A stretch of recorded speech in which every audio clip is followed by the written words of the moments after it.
the most craziest story I probably have. Well, there's one time where I created this character. I started creating the character Evil Nick, which later on turned out to be my pro wrestling persona.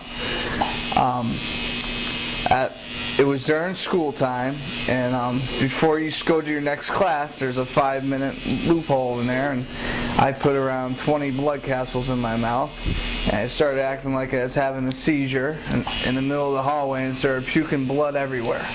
Well, one of the teachers flipped out. She thought I got beat up by a bunch of kids, so I didn't realize it at the time. I started walking to my other class, and there was a trail of blood leading all the way to gym class. So I started playing in gym class. Next thing you know, paramedics start flying in, cops start flying in. Some teachers thought I got beat up so bad, they end up calling the police and the paramedics on me, and the principals didn't find that very funny, and that was pretty crazy. So I got suspended for 30 days for that one. So. It helps us out because now we're going to be on TV, and maybe people will come to the shop now, so I think that's very cool.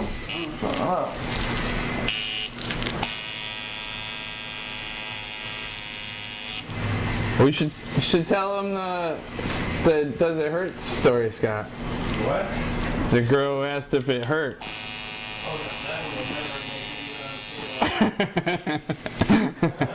Go for it, who cares? Give it a whirl. You can put beeps in there.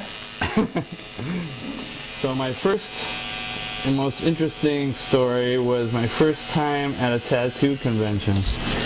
I went to Philadelphia with a few friends of mine. I was just starting in the tattoo business, and I'd gone down to Philly to see a tattoo show. So when I was walking around and checking out all the different vendors and stuff, me and my friends come around a corner, and there's a crowd of people standing around this one guy. So we were kind of curious, so we start walking over there, and as we get closer, we realize that the guy has his pants down around his ankles. And we get up closer, and we notice that he is actually holding, I don't know if I can say penis, in his hand, and he's pulling on it and tugging on it and stretching it, and the crowd's going crazy, and we're standing there like, oh my god, what is this guy doing? And as he's pulling, we notice that the head of his penis splits open into 2 segments, and this giant marble shoots out of his penis like a champagne cork and falls to the ground while the crowd goes crazy. He picks his marble up and shows it to everybody, and they're all cheering and stuff, and he pops the marble in his mouth and starts washing it off. So the crowd's still going crazy, and we're like, oh my god, what's going on here? So he pulls up his pants, and he's getting his pants back together and everything, and he pulls the marble out of his mouth and he shows it to everybody, and they start cheering, and he pulls his sunglasses down and sticks the marble in his eye. It was his glass eye. So we couldn't get over it, so it went from, oh my god, this guy has his pants off, oh my god, this guy has his penis in his hand, oh my god, his penis is bisected into 2 parts, he shot a marble out of it, oh my god, he put it in his mouth, and then it turns out to be his glass eye, and I'm standing there with an Instamatic camera, and I didn't get one shot of the whole thing, and me and my 3 friends are just like dumbfounded, looking around like, oh my god, and I said, you know what, this is the career for me. That's a tattoo. And that was my first tattoo convention story.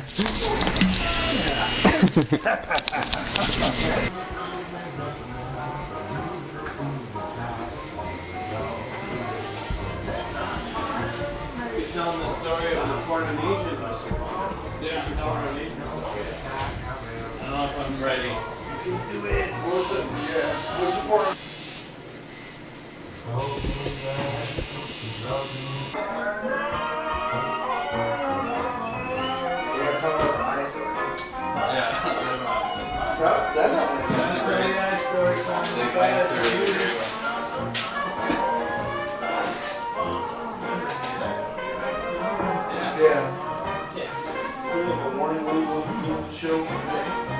Well, one of the most craziest fights I ever got in was with the Hells Angels. a buddy of ours, or a client, this guy, he came to us to the Boston Convention last year. And I went to the bathroom, and he came with me, and we went to do our duty, and all of a sudden the Hells Angels walked in.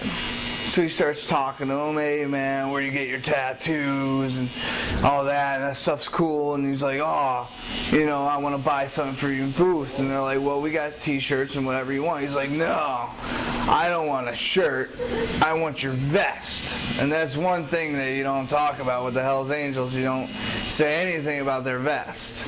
So now the Hells Angels are getting a little ticked off now. Yeah, especially when they're taking a leak. Yeah, so all of a sudden they start saying, man, you know what, it would be just best if you got out of here and just walked away. And the guy's like, oh man, what's wrong? What, are you getting mad at me? I was just kidding around, I just wanted your vest, that's all. And he's like, you know what, and they looked at me and they saw me getting tattooed for I got tattooed for 5 hours that day, and they really liked my tattoo and they thought I was cool. Well, they're like, hey man, you better get your buddy out of here before something bad happens. So I'm like, hey man, we don't want any trouble. He's just a little drunk, he's a client of ours, I'm sorry for him being an idiot. Well, he keeps on egging them on and egging them on. Next thing you know, the tallest one in there was 7 feet tall, blocks the bathroom door. So now they're about to, fight us. So now they're going after the guy. And I jump, for some reason, I don't know why I did this, I jump in the middle of them and try breaking them up. And I'm like, hey man, just please don't touch them or anything, just leave them alone, let's all get out of here. And they're like, man, you better just step down. I'm like, come on man, there's no reason to fight, this ain't cool and stuff. So he ends up going, all right, and we end up, leaving the bathroom. So now this guy is egging them on even more. Now they're like, dude, you better get this guy out of here before we kill him, because I'm going to kill him, man. I don't want anything, I want to destroy this guy. And I'm like, he's just a client of ours, please, I don't want any trouble. So I don't know why I did that, but I jumped in the way of the Hells Angels. So we end up breaking it up, and everything was all right. And they're like, you're cool and stuff. Well, when we get back to the booth, we notice that the guy pulls a hammer out of his vest. So they're just about to pummel us and destroy us with a hammer. So I was like, oh my God, I had no clue why I did that. So I went and apologized to them again. They're like, that's cool, man. They ended up inviting me to one of their Hells Angels party, and they liked me a lot. But that was one of the stupidest things I probably ever did, was try to break up a fight with the Hells Angels, because that's one thing you don't do. They're very, very scary people. So.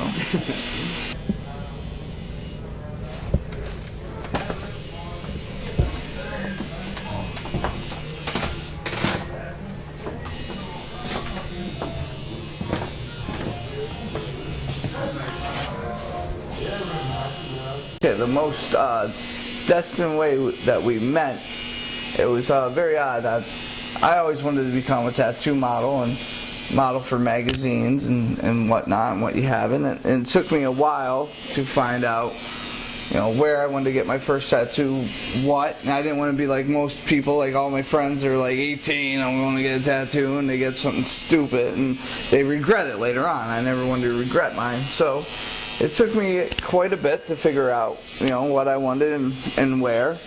And I didn't get my first tattoo until I was 21. But it was always in my mind that I was going to show my stuff off in contests and everything. I always wanted to be in contests. So I knew Scott Pageant, the owner of the shop, was a friend of my dad's and a friend of the family since I was a little kid. So I knew that this is the perfect place to go, and that he was a great artist. So I called up on the telephone and I asked if I could have a tattoo appointment with Scott. And they said, yeah, no problem, when do you want it? And so we made the appointment. So when I came in here for the appointment, Scott Pageant was working on somebody. So I'm like, well, that's odd. He's working on something. He's supposed to be tattooing me soon. He just started other guy's tattoo. So I'm sitting there like, huh. So out of nowhere, Coleman shows up. And he's like, I'll be right with you in a minute. I'm like, oh my God. And I didn't realize there's two Scotts. So I'm like, oh man, I don't know about this guy. I have no idea what this guy's like. I don't know if he'll be any good, So I took a gamble and I ended up getting a tattoo from him, and it came out excellent. It was perfect the way I wanted it. And so I told him I'll be back and I want more and I want to start modeling my stuff. so I said, you know, I came back a year later and I came up with this collage of a tattoo that's on my left arm, and it was amazing how he drew it and everything. And at that point, I realized me and him clicked, and we were like one person. You know, I came up with the ideas, and he came up with the artwork. So it was really fateful. It was like fate that brought us together, I think. You know, it was an accident that we fell together, and I always wanted one tattooist to do all my work. So, you know, most people get many tattoos from many different artists and they collect it. Every tattoo that I have on my body, Coleman did. So he's doing my whole bodysuit, which I plan on getting. I plan on getting from my neck down, fully covered. And every year we go into contests and competitions, and we, you know, try to win first place and everything. And we've been in one magazine so far, so that was very cool. So we're trying to get in as many magazines and trying to like broaden his career and hopefully make him famous. You know. 48 hours. I'm not smoking, I'm not drinking, I'm not taking any drugs. What are you doing? Pulling your heads in? What the hell happened?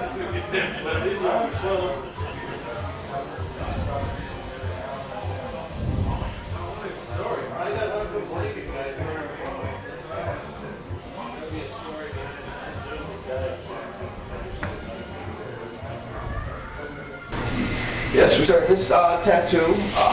We've been doing it for a year and a half, almost every Thursday, except for around 4 hours. And yeah, we came up with this idea. We started off with None But the Brave at the top, and worked our way down. It's a scene of Armageddon. It's the Grim Reaper. There's a dragon trying to hatch out of an egg, which he has. His wings hatched from the egg, and the Grim Reaper's taking his life as all these Vikings are battling over the egg and the dragon. And it's a huge war scene of Armageddon. It's pretty much the end of the world. And on my hamstrings, I'm going to have heaven and hell. So we're going to have Armageddon up top, and then we're going to have heaven and hell on the bottom. So this is my French dragon. He has a little French mustache in there. I'm obsessed with bunny rabbits, and you know, on this rib cage, actually right here, there's a bunny right there. His ears flop to the side, and actually how that happened was, and I also got another. And my other bunnies right here, we're working on these bunnies from Alice in Wonderland. And the reason why I get bunny tattoos on as many bunnies as I can is on one Sunday afternoon, I was driving down the road and I ran over a bunny. When I turned around, I realized there was a bunny in the road. It was Easter Sunday, so I pretty much felt that I killed the Easter bunny. So now everything I do in my life and stuff, I dedicate it to the rabbit. So. And that's why I get many bunny tattoos. I feel it was my spirit animal I met. So that's why I get bunny tattoos.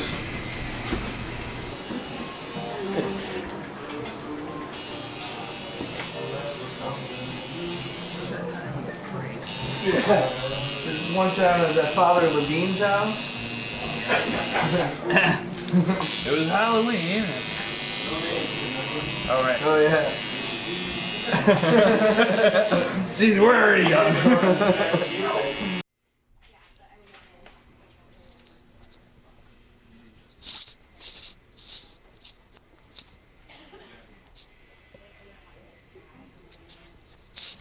One of the most exciting things that ever happened for me was we did this tattoo a few years ago, and it's the Max, and it's one of my favorite comic books, and it's been all over, like a little collage that I came up with, and it's been all over the internet on our website and stuff. And apparently a girl went on our website and was checking it out. So last year at the tattoo convention, I was running around in my evil Nick gear, and she grabbed me because she caught the tattoo at the corner of her eye, and she says, "Is that the Max?" And I said, "Yes." She goes, "You're the one on the internet, aren't you?" And I said, "Yes, I am." And she goes, "Wow, I thought that was so amazing. I'd never seen a tattoo like that and a collage like that, and I'd been a huge fan of the Max for years." And I said, "Me too," and that's why I got it. And she's like, "You inspired me so much, and I loved your tattoo so much, I went and got one just like it, and she ended up getting the character of Julie Winters, which is right there.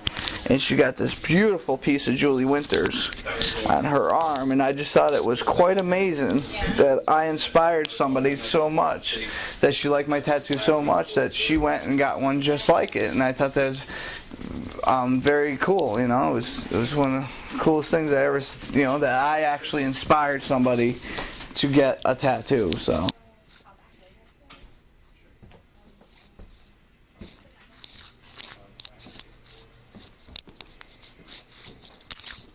The most jinxed I ever was when my mom went to one of my first wrestling matches. I've been a pro wrestler now for 7 years, and I've been training. I had to go through a whole school. You know, it's pretty much, they train you like a stunt man, but they train you how to fall right and everything. Well, my mom finally went to one of my matches. You know, it's the first match my mom ever went to, and that was like, I had to say, 2 or 3 years I've been doing it, you know, until she finally went. So of course she's arguing with me that you're gonna get hurt, and I'm like, Mom, I'm not gonna get hurt. I've been doing this for 3 years now. I'm fully trained. You know, I know how to fall. I know how to do everything. And I said, I won't get hurt. Well, lo and behold, I'm in the ring. You know, my match is happening. Mom's watching. And the kid does this thing where it's called a super kick, where he gives you a kick in the head, and you know, of course you don't really get kicked. You're supposed to, you know, look like you're getting kicked in the head. Well, he messes up and really kicks me right in my throat. So now my whole jugular's hurting, and I fall to the ground. I can't breathe at all. So I'm like, oh my God, you know, my mom's watching us. So then he throws me back in the ring and he slams me. He goes to the top rope to give me an elbow. Now you're supposed to land like partially on your ass and take the whole blow on your ass and look like you're landing with the elbow. Well, he goes and over jumps it, of course, and lands right on top of my ribs. This kid weighs 230 pounds. He's probably 20 feet in the air, and he lands right on my ribs, and my ribs just snap.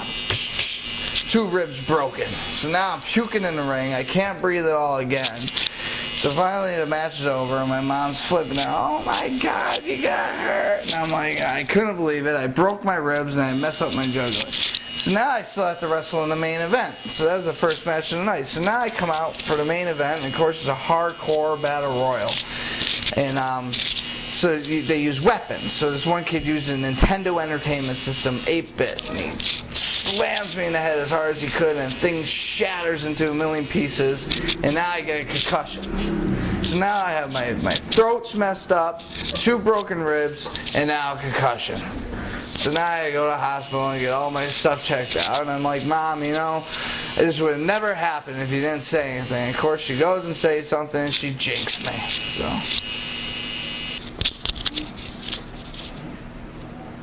And here's the back of it.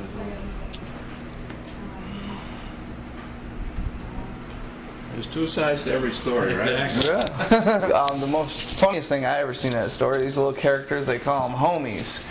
And I work at an inner city store for years where I, you know, stock shelves at a grocery store. So here we pretty much work in the middle of the ghetto, and I thought it was the funniest thing when I walk out and I look at the bubblegum machine, and they have these little toys called homies.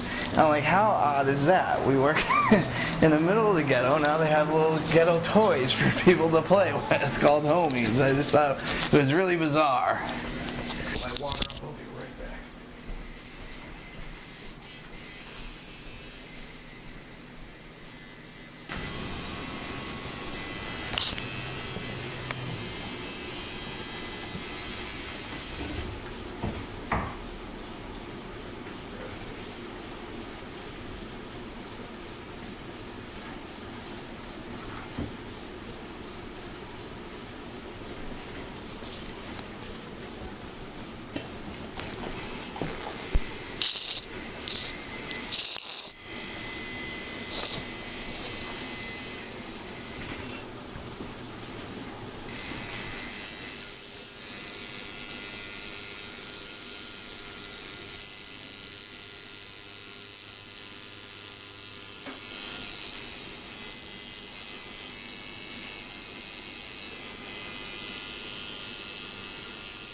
Most funniest request of someone asking me about a tattoo design.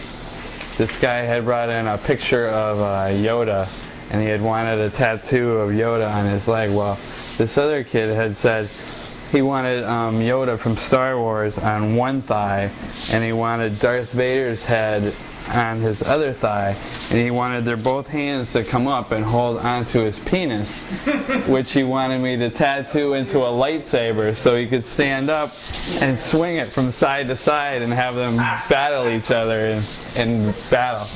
That was probably one of the most funniest requests for a tattoo that I've had in a while. One of the most obscene stories I probably have was when I was in Boston at a wrestling show. Well, I set up wrestling rings, and I didn't get to be on the card that day. The card was packed or whatnot, so I wasn't wrestling. So I went to go watch a movie across the street. Well, after the movie, when I was walking out, these girls started saying something. I had a 3-foot blue mohawk at the time. So these girls started saying some, stuff to me about my mohawk and started, yelling and making fun of me. So I was just like, screwing around. They were like 18 or whatever. So I decided to whip my little evil out. So I whipped my penis out and I flashed it to them real quick, just messing around. And the next thing you know, I walk away and I didn't realize anything was going on. So now I go into the locker room at the wrestling show and I'm sitting there. Next thing you know, a bunch of police officers start running in. So, they arrest me, they put me in handcuffs, and I'm like, what's going on? Did you just flash yourself to somebody a little while ago? I'm like, oh, yes, I did. I'm sorry about that, I didn't mean to. Well, a guy and his little girl seen it, and he's pissed. And I was like, I felt bad at that point. I was like, oh, man, I thought, I was screwing around with these 18-year-old girls, and come to find out there's a guy and his daughter walking by, and they saw the whole thing. So I felt bad for that, but as we're walking out in cuffs, the guy's so upset, he starts flipping out on me, you mother effer, and this and that, and I'm gonna kill you. So I'm in handcuffs, the cops have me, the guy comes flying up and swings full force with a fist. Well, I ducked it, and he missed me. He goes right over my head, and I'm like, whoa, what's up? So the police officers tackle him now, and now they're like, you know what? You better drop the charges against this kid, otherwise you're going to jail too. So obviously he didn't want to go to jail, so he ended up dropping the charges to me. They let me go, but if it wasn't for him swinging that fist, I was probably going to be in jail in Boston for the whole weekend because it happened Friday night. So for him swinging at me, I was lucky and I did not get arrested, because that would have sucked if I got arrested for whipping little evil out. So it's pretty unique.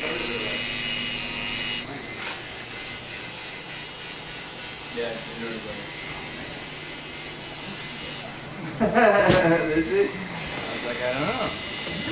I thought I only had like 3 or 4. Well, I'll tell you, the captain was full to the rim, and then the other thing we polished off was like halfway full, if not a little bit more. Right there, that's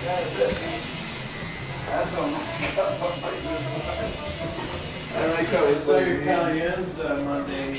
Oh, no way! Yeah, went out, had to take him grocery shopping. Why does no one call me? I was taking grocery shopping. That meant 4 gallons of vodka. I'm not even joking, man. I believe you, man. I believe you. 4 gallons of vodka. A gallon of vermouth. And a 12-pack of St. Adams. Less than $70. There's a picture of me up there in a bondage mask. I have a superhero I play, I'm Evil Nick. Yeah, right there. I play a superhero called Evil Nick. I'm a pro wrestler also, I'm up in the wrestling ring up there. Right here? Well, there, yep. I'm a pro wrestler, so.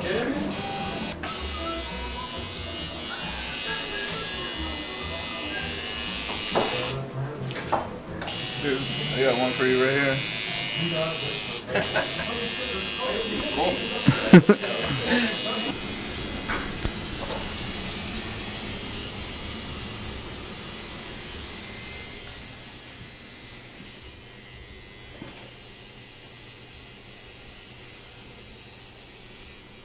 So we're at a convention. We were working a convention. Oh, this was one of the most outrageous things I've heard from a client before. I wasn't actually tattooing her at the time. I was working right next door, and I was getting ready to tattoo someone, and this girl was getting her very first tattoo of a rose on her shoulder. And so she was asking, you know, questions that most people ask, like, does it hurt? How much does it hurt? That kind of thing. Well, when they asked, they said, well, you know, it hurts a little bit, you know, and they said, well, what would you say it kind of feels like? And I said, well, you know, everybody's a little different, you know, everybody feels pain a little different, so it's hard to really say exactly how it's going to feel for you. Well, she's really adamant about having an explanation, and so he's like, well, could you compare it to anything? And you know, they're trying to say, well, you know, it's kind of its own feeling, you know, you can't really experience it unless you experience it for yourself. She said, well, it hurt a lot, and he kept going on, and finally she said, well, I take it in the butt, will it hurt as much as that? And it seemed like the entire place kind of went silent, and I looked over my shoulder and I said to her, well, it depends if you use lube or no lube. So that was probably one of the craziest stories that kind of caught us off guard from our clients asking questions. How's that? Okay.